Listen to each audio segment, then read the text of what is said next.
The apartment was the kind you found when rent outpaced hope. A narrow rectangle laid over creaking floorboards, two small bedrooms that faced each other like boxers between rounds, a living room that was more hallway than living. The kitchen had a stubborn stove and a window that stuck halfway, letting in exactly as much breeze as it wanted. I signed the lease anyway, because the place was clean, the landlord didn't mind month to month, and Mason seemed like the kind of roommate who folded towels and remembered to buy dish soap. We were both well into our 20s and had scars from past roommates who treated shared space like a suggestion. On my first night, we sat on mismatched bar stools at the counter and ran through what he called house peace terms. Doors stay closed unless you knock. Dishes get washed the same day. The bathroom trash gets emptied before it becomes a science experiment. I added a few of my own. No surprise guests who sleep on the couch for a week. No borrowing shirts without asking. No blasting music after midnight.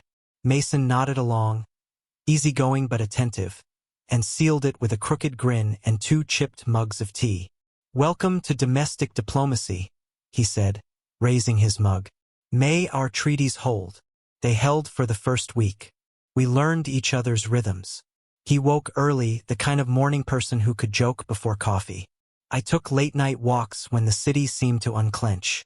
We left notes on the fridge, traded turns with the vacuum, and only had one debate about whether cereal counted as soup in an emergency. It felt oddly simple, like we had moved into a life already running and just had to step carefully around its moving parts. The bathroom became my little sanctuary. Tiny, yes, but I liked the way steam fogged the mirror and made the world quiet. After a long run on a humid afternoon, I stepped under the water and let it drum the back of my neck until my shoulders loosened. I stood there longer than I meant to, humming under the sound of the pipes, thinking of nothing more important than whether I'd buy a drying rack for the dishes. When I stepped out, the room was a cloud. I wrapped a towel at my waist, swiped another across my hair, and padded down the short hall to my room. The sun had swung low and painted a bright stripe across my floorboards. I closed my bedroom door with my foot, or thought I did, and dropped the towel to tug a shirt over damp skin. The door swung open. He was framed in the doorway, hands still on the knob, as startled by the moment as I was. Tall, a little windblown, a familiar jawline that matched Mason's but softened by curiosity. Later I would learn to read his expressions. Right then, I only saw the flicker of surprise followed by something like a held breath. I yanked the shirt down, heart jumping. "Hey, occupied." "Sorry," he said, the word coming out fast and rough. His gaze shot away, then back, then away again like a bird that couldn't decide on a branch. "I thought this was the bathroom. I was told the bathroom was here. I'm not good at listening." The hall behind him smelled faintly of coffee and a cologne I couldn't place. In the hush of the moment, I heard a car horn 8 floors down and the tinny edge of the city pressing in against our cheap walls. He swallowed, let go of the knob, and finally stepped back. "My bad," he added, softer now. Door looked the same. "Next time, knock," I said, sharper than I meant to. My pulse hadn't caught up with my voice. It pounded in my throat like I had sprinted the last flight of stairs. He winced at the tone but nodded. "Right? Yeah. Sorry." He closed the door, almost too carefully, and I stood there with my shirt half-twisted and my thoughts in a tangle. When I re-emerged, Mason was in the kitchen stacking mail. I had found my breath but not my calm. The stranger's footsteps creaked in the living room, then circled back. He leaned against the counter like he belonged there. Maybe he did. "Oh," Mason said, catching me looking. "Timing. This is my brother, Jordan. He's staying a few nights. 2, maybe 3. He's harmless but nosy." "Hey," Jordan offered, hands sliding into his back pockets. He kept his gaze on my face this time, which somehow made it worse. He had the kind of half-smile that tested doors, and from the looks of it he had a long history of seeing if rules would hold. "We're working on the nosy part," Mason said. "Family project." Jordan rolled his eyes, amused even as he accepted the jab. I said sorry, and I meant it. I managed a nod. "Just knock." Dinner that night was a strange choreography in a small space. I chopped vegetables while Mason argued with a stubborn pan. Jordan claimed he could cook but ended up telling stories instead, flicking words into the air like he wanted to see which ones would land. He was careful about where he looked, careful about how he laughed, careful in a way that told me the care wasn't natural to him.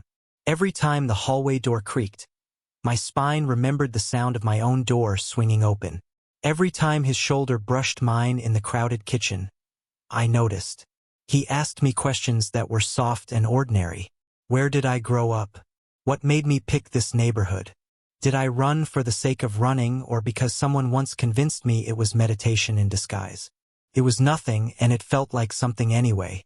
I answered what I wanted and dodged what I didn't, and when I caught him watching my hands mince garlic, I pretended I hadn't. Mason set 3 bowls on the counter and declared dinner. We ate standing up with spoons because the forks were unaccounted for, and Jordan made a show of searching, then gave up and toasted the room with his spoon like a knight saluting a court. "I can do dishes," he said, reaching for the sink. "You can dry," Mason countered, sliding the sponge into his own hand. "Guests get the easy job." Jordan's mouth tilted, not quite a smirk. "Guest?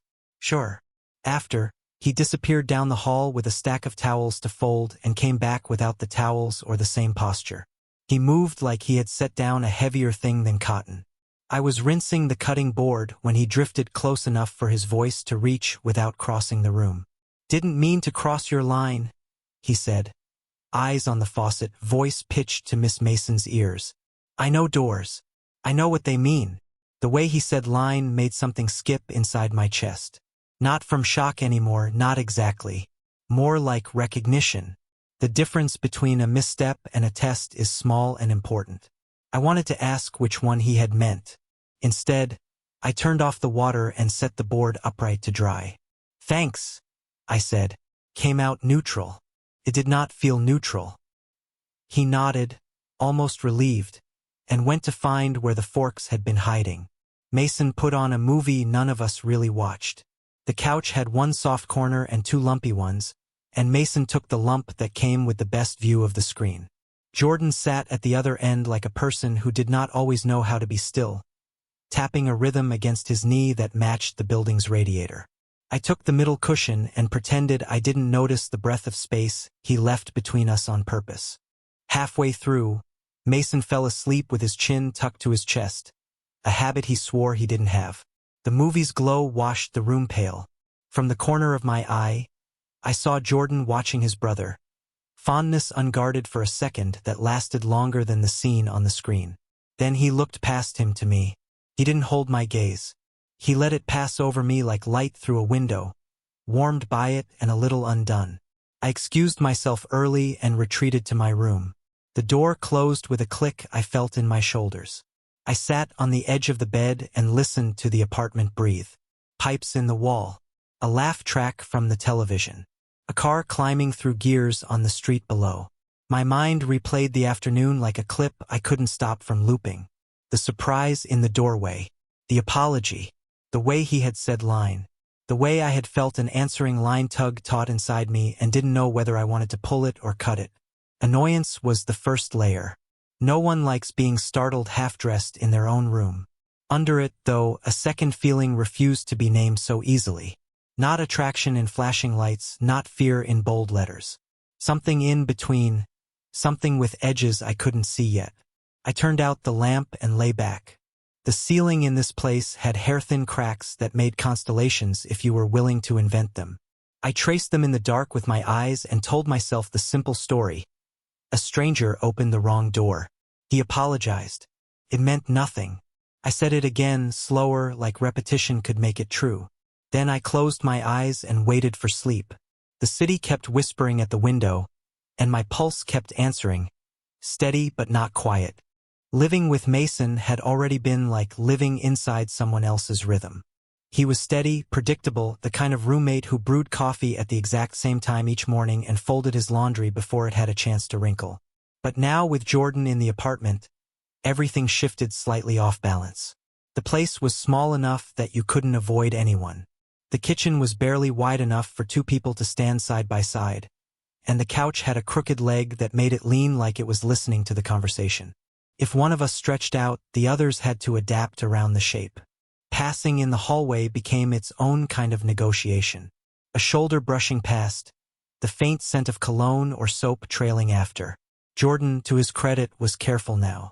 He knocked before entering a room, waited a beat for an answer, even called through the door sometimes like he was making sure the universe heard him. But his glances, those weren't careful. They lingered just half a second too long, sliding sideways before I could catch them fully. "You keep this place calmer," he said once, out of nowhere, as we both tried to navigate the counter at breakfast. He leaned against the fridge, eating cereal straight from the bowl, while I hunted for a spoon. "Calmer?" I asked, not looking up. "Yeah, like Mason's chaos bounces off you." He shrugged, spoon hanging from his fingers. "It's a compliment." The words landed small but rippling, like pebbles dropped into a pond. I didn't answer, but I carried the echo with me the rest of the day. Mason, as always, was the anchor. He teased his brother constantly, slipping in remarks about how Jordan never quite followed rules. Doors, boundaries, luck. Jordan gave as good as he got, laughing in a way that made their bond obvious, easy. Watching them together reminded me that I was an outsider in their long history. And yet, sometimes Jordan's gaze flicked to me as if I were part of it too, if only temporarily. It was late one night when the air shifted again. The apartment was quiet. Mason had gone to bed early, muttering something about an early shift. I was still awake, scrolling aimlessly, the light from my lamp the only glow. A knock came at my door. Not abrupt, not careless. Deliberate. I hesitated before answering. "Yeah." The door opened just enough for Jordan to lean on the frame, his face shadowed but open. "Can I come in?" I set my phone aside. "Depends." He smiled at that, a little tired, a little unsure. "On what? On whether you're here to apologize again or something else?" He stepped inside slowly, shutting the door behind him with care this time. "Both, maybe." I sat up straighter, pulse steady but quick. He stayed standing, like he wasn't sure if he belonged in the room yet. "The other day," he began, voice low, when I walked in. "It was careless. I know that. But it wasn't," he paused, searching. "It wasn't entirely an accident either." I frowned. "Meaning?" He shifted his weight, running a hand through his hair. "I was curious. About you. Not just Mason's new roommate. You."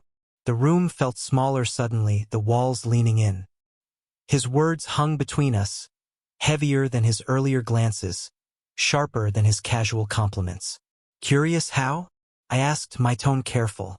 He shrugged, but it wasn't casual. His shoulders were tense, his jaw set. I noticed things. Wanted to see if what I noticed was real." Silence stretched. My chest tightened with the weight of what he wasn't saying, and the fact that I almost wanted him to. I finally spoke, voice steadier than I felt. "If we're going to share this space, there have to be rules." He nodded immediately, like he'd been waiting for me to say it. "Tell me." "First," I said, holding his gaze. "Knock. Always. No exceptions." He nodded again. "Second time.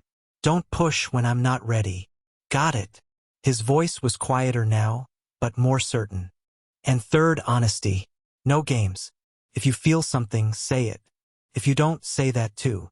For a moment he just looked at me. Then he nodded once more, slower this time, like he was taking it in fully. "I can do that. I want to do that." His earnestness caught me off guard. I had expected deflection, maybe a joke, maybe bravado. Instead, I saw relief flicker across his face, like someone finally gave him the map he'd been asking for. We didn't speak much after that. He left quietly, with a small smile that carried more weight than words. The next morning, the kitchen was too small again. Mason was rummaging through cabinets, muttering about missing coffee filters. Jordan brushed past me at the counter, reaching for the cereal box. His hand grazed mine. Barely a touch, but deliberate enough that we both froze. The air thinned. Mason clattered a mug onto the counter. Oblivious. Jordan didn't pull away, and neither did I. It was only a second, maybe two, but it stretched, humming with something unnamed. Then the spell broke. Mason turned, Jordan slid the box toward me, and I poured cereal into my bowl as if nothing had happened. But my hand still tingled where his head touched. And I knew, without admitting it out loud, that some lines weren't meant to be erased. They were meant to be crossed, slowly, carefully, deliberately. It was Jordan's idea to meet at the cafe down the street. He didn't phrase it as an invitation, more like a peace offering. "Let me make it right," he said one afternoon, hovering in the doorway of the living room like he wasn't sure if he could step in. "Coffee. On me. No agenda." I almost said no. I almost told him we didn't need to keep revisiting the awkwardness of his first week here. But his voice had a nervous edge to it, and what unsettled me most was the way I liked that. The thought of him fumbling, unsure, pulled me in. So I said yes. The cafe was small, the kind of neighborhood spot with scratched wooden tables and chalkboard menus that hadn't been erased properly in months. Jordan looked almost out of place there, tall and restless, tapping his foot against the stool as he waited for me to sit. He'd ordered his coffee black, mine with cream and sugar, as if he had been watching closely enough to know how I took it. "This is me making it right," he said once we settled in, his fingers circling the rim of his mug. "An apology tastes better with caffeine?" I asked. He laughed, quick and self-conscious. "Better than another awkward speech in your doorway." It was strange, seeing him nervous. At Mason's side he was always so sure, always teasing, always leaning into the joke. But now his shoulders were tight, his gaze dipping to his cup more than to me. "I'm not good at this," he admitted, voice lower. "But I should tell you, what happened wasn't just me being careless. It was me being curious. About you." The word hung between us like steam. I leaned back slightly, feeling the cafe hum around us. The clatter of dishes, the hiss of milk frothing, the murmur of strangers. "Curious how?" He exhaled, a nervous chuckle slipping out.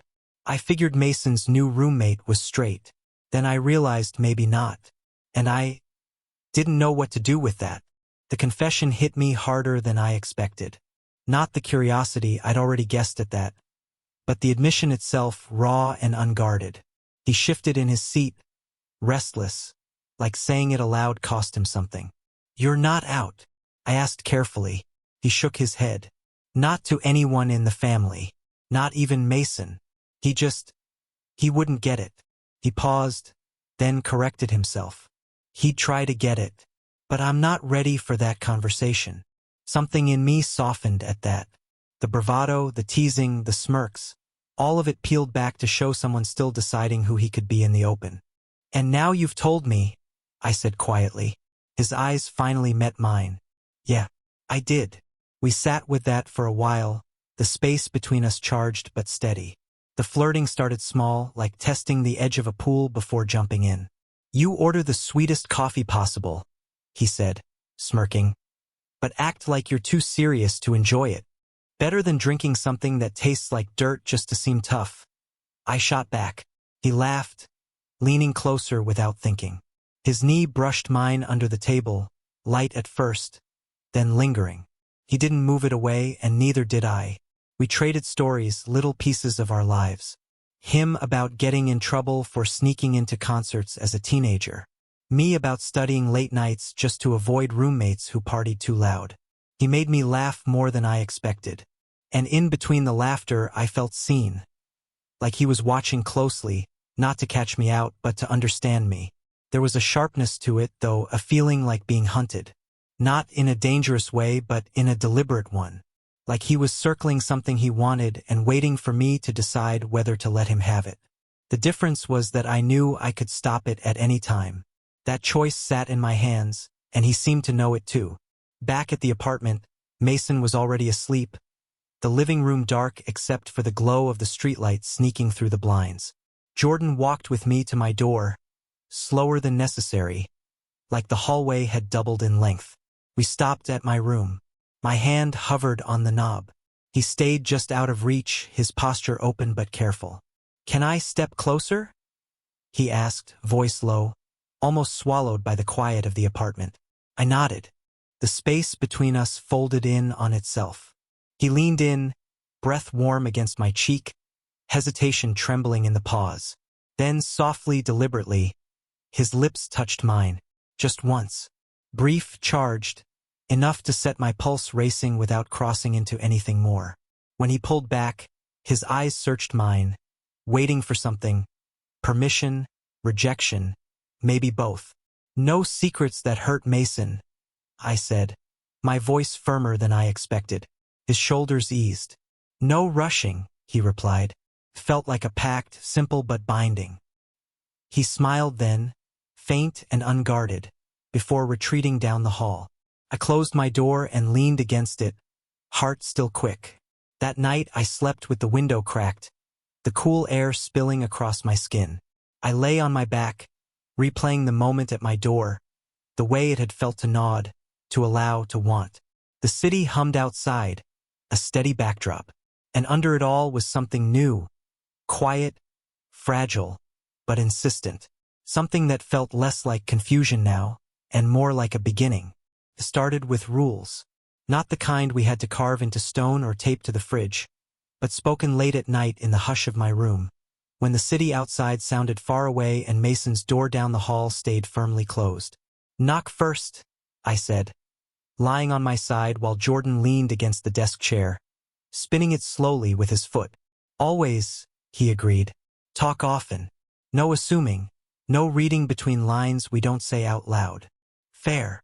He leaned forward, elbows on his knees, listening like this was a contract signing. "And ask before touching," I added, voice softer. His eyes flicked to mine, sharp and warm all at once. Every time, we both paused, the air heavy with unspoken things, before I added the last one. "Protect Mason's peace. Whatever this is, we don't let it hurt him." For the first time that night, Jordan's grin faltered, replaced by something steadier. "Deal," he said, and for once he didn't push the chair into a spin. The rules gave us a strange kind of freedom. With them in place, we grew closer in small, unplanned ways. Morning runs became routine. Jordan wasn't fast, but he had endurance, and he teased me for checking my watch too often. We jogged side by side through half-awake streets, our breath fogging in the cool air, trading banter that made the miles pass quicker. At night, when Mason disappeared to his room with a book or passed out early, we took over the couch. Old sitcoms, movies we barely paid attention to, whispered jokes meant only for us. Sometimes we laughed so hard we had to bury our faces in pillows to keep from waking him. Those laughs left my chest lighter, even when the night pressed heavy on the windows. It wasn't dramatic. It was just closeness, the kind you felt more than you named. One night, when the glow of the TV painted the room blue and Mason was long asleep, we broke another kind of silence. Jordan's hand brushed mine on the couch. He hesitated, then turned his palm upward. I looked at him, his expression unguarded, waiting. Slowly, I laced my fingers with his. The world shifted. We didn't say a word, just sat there, hands clasped, breath uneven. After a long moment, he leaned closer, pressing his forehead to mine. His skin was warm, his scent faintly like soap and coffee. The kiss that followed wasn't rushed. It lingered, slow, careful, a question asked and answered without words. When we finally broke apart, neither of us moved away immediately.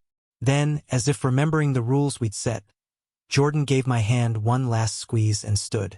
At my door, he paused, glanced back, then shut it softly behind him. The city lights flickered through the blinds, casting shapes across the floor. I lay awake long after, not thinking about the kiss so much as the weight of what it meant. Something real, something dangerous, something already in motion. Mason, of course, noticed before long. "Since when are you two a comedy duo?" he asked one morning at breakfast, raising an eyebrow as he poured coffee. Jordan and I froze mid-laugh, halfway through some inside joke about a movie character's awful haircut. "Since always," Jordan said too quickly, forcing a smirk. "Aha." Mason sipped his coffee, eyeing us both. "Just don't form a secret club without me. I like to think I'm still the funny one." I hid a smile behind my mug. Jordan nudged my foot under the table. Mason didn't notice or pretended not to, Later that night, the lightness we had been carrying dimmed. Jordan sat cross-legged on the couch, fiddling with a loose thread in the cushion. "I keep thinking about telling him," he admitted. "Not just him, everyone. My parents. The whole family. I'm so damn tired of keeping pieces of myself hidden." I watched him, the tension in his jaw, the way his hands wouldn't stay still. "Then tell them," I said gently. He shook his head. "It's not that simple. I don't know what they'll do with it. What they'll do with me. And Mason, he's the hardest. What if he doesn't look at me the same?" "He will," I said firmly, though a small, quiet part of me shared his fear. "We'll do it right. Together. Not rushed. Not like ripping off a bandage. Step by step." Jordan's shoulders eased a little at that. He looked at me with something like gratitude, something like relief. To seal the fragile moment, he held out his hand. "Pinky swear." I laughed despite the heaviness. "Really? That's your solemn vow?" "It worked when we were kids," he said, the ghost of a grin tugging at his lips. "Why not now?" So we hooked pinkies, childish and serious all at once. His grip was warm, his expression caught somewhere between playful and afraid. Then we fell quiet, sitting side by side on the crooked-legged couch. The hum of the refrigerator filled the silence, the faint buzz of the city outside pressing against the windows. The weight of honesty hung in the air, heavier than either of us wanted to admit. And still, with our pinkies tangled and our rules holding us steady, I felt, for the first time, that we were building something worth risking it for. It happened on a Wednesday night, the kind of middle-of-the-week evening where everything feels quiet and ordinary. Mason was supposed to be out late. Work dinner, he'd said. So Jordan and I had drifted into my room, talking in low voices. The door was cracked, just enough for the hallway light to spill in, but we didn't worry about it. We sat close on the edge of my bed, laughing at something small, something no one else would have found funny. Our heads bent together, voices hushed, like kids sharing a secret at summer camp. That was when the apartment door clicked open. Mason's footsteps hit the floorboards. We froze. "Hey, I'm back early," his voice called from the kitchen. Jordan and I sprang apart like teenagers caught sneaking out past curfew. My heart slammed against my ribs as I scrambled upright, sliding away from him. Jordan's eyes darted to the door, then back to me. "Play it cool," he mouthed, though he looked anything but cool. The sound of a cabinet opening, the fridge door closing. Mason was home. Home early. The air in my room felt suddenly too hot, too close. I shut the door gently, pretending it had never been cracked at all, and swallowed hard. The next morning was unbearable in its normalcy. Mason, cheerful as ever, brewed coffee and made toast, talking about work while Jordan and I sat stiff at the counter. Every word Mason said felt like a weight dropped on the table, because he trusted us. Trusted the space, trusted the rules we'd set that didn't include secrets this big. Jordan forced a laugh at something Mason said. I stirred my coffee too long, avoiding both their eyes. Mason, oblivious or pretending, carried on. The hiding made everything heavier. Mason's kindness, the way he saved me the last clean mug, the way he remembered to buy the cereal Jordan liked, cut sharper than it should have. It felt wrong, storing laughter and whispers in a locked box while he lived in the same walls, blind to it. That night, when Mason had gone to bed, I finally said what had been building for days. "This is starting to feel like a lie." Jordan's eyes flicked up. We were on the couch, the TV playing quietly, neither of us watching it. His posture stiffened. "A lie. He trusts us," I said. "Trusts me. And every day we don't tell him, it feels like I'm stealing that trust." Jordan looked down at his hands, fingers pulling at a loose thread in the cushion. Shame colored his voice when he finally spoke. "I know. I hate it. But the thought of him looking at me differently..." He trailed off, his throat tightening around the words. "I don't want to lose that. I don't want to lose him." I softened. "You won't." Mason's steady. "He'll still love you. He just deserves to know the truth from us, not to find it out by accident." Jordan leaned back, head tipped against the couch, eyes closed. For a long time he didn't answer. When he finally did, his voice was low but sure. Okay, you're right. Let's do it. We chose a date, Saturday evening after dinner, when the apartment would be calm and Mason wouldn't be rushing off somewhere. Felt strange, scheduling honesty like a meeting, but it gave us a goal, something solid to walk toward instead of circling in fear. In the days leading up to it, we practiced. At first joking, then serious. You start, I told him one night. It's your truth to tell. He nodded, swallowing hard. Okay, I'll say, Mason, there's something I need to tell you. I should have told you sooner. And then, I tell him about me, about us. His voice wavered but didn't break. We rehearsed the pauses, the parts where breathing would be hard. I told him to look at his brother, not the floor. He told me to squeeze his hand if he faltered. It felt rehearsed and raw all at once, like trying to memorize the words to a prayer you already knew in your bones. The night before, we sat together in my room, lights off, blinds half open to the glow of the city. Neither of us said much. We didn't need to. We stayed fully clothed, bodies pressed close, the hum of traffic filling the silence. His hand rested over mine, steadying both of us. I could feel his heartbeat through the space where our shoulders touched. The intimacy wasn't in anything physical. It was in the fact that we were still there, still choosing this, even with fear pressing down on us. The closeness was the point, not the details. Saturday came too quickly. Dinner was takeout, Mason talking about his week, Jordan quieter than usual. I barely tasted the food. My nerves hummed like static under my skin. When Mason finally set his keys on the counter, the sound felt like a starting gun. Jordan looked at me once, his eyes searching, his face pale. Then, under the table where Mason couldn't see, he squeezed my hand. Once, firm, grounding. And then he let go. The three of us sat at the table, the takeout containers still warm between us. Mason was chatting about a story from work, something about a coworker mixing up reports, but his words blurred in my ears. Jordan wasn't touching his food. He pushed the carton of noodles back and forth like a pawn on a chessboard, his jaw tight. Finally, he set his chopsticks down with a faint clatter. "Maze," he said, voice low but steady enough. "There's something I need to tell you. Something true." Mason looked up, eyebrows lifting. "That sounds ominous. You okay?" Jordan's hand curled into a fist on the table, then loosened again. His throat worked as he forced the words out. "I like him." His eyes flicked to me, then back to his brother. "Not just as your roommate. I like him." The word landed heavy, simple but containing more than it should have, like was too small for everything behind it.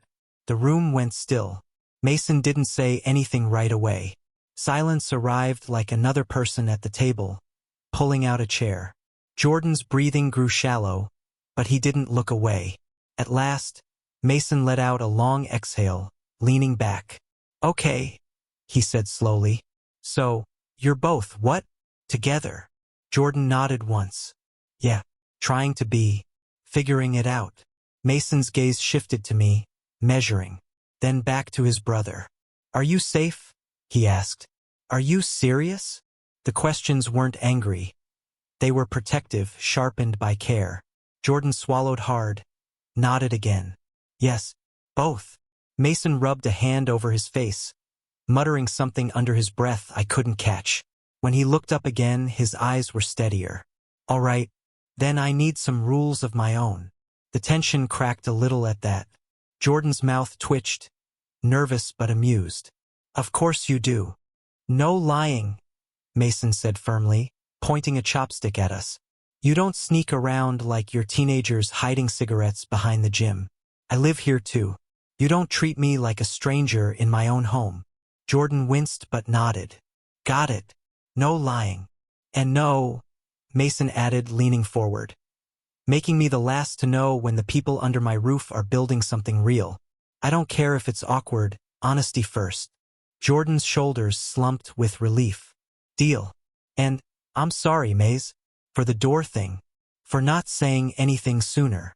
Mason rolled his eyes and pulled him into a hug anyway, one arm tight around his brother's neck. "You always break the rules first," he muttered.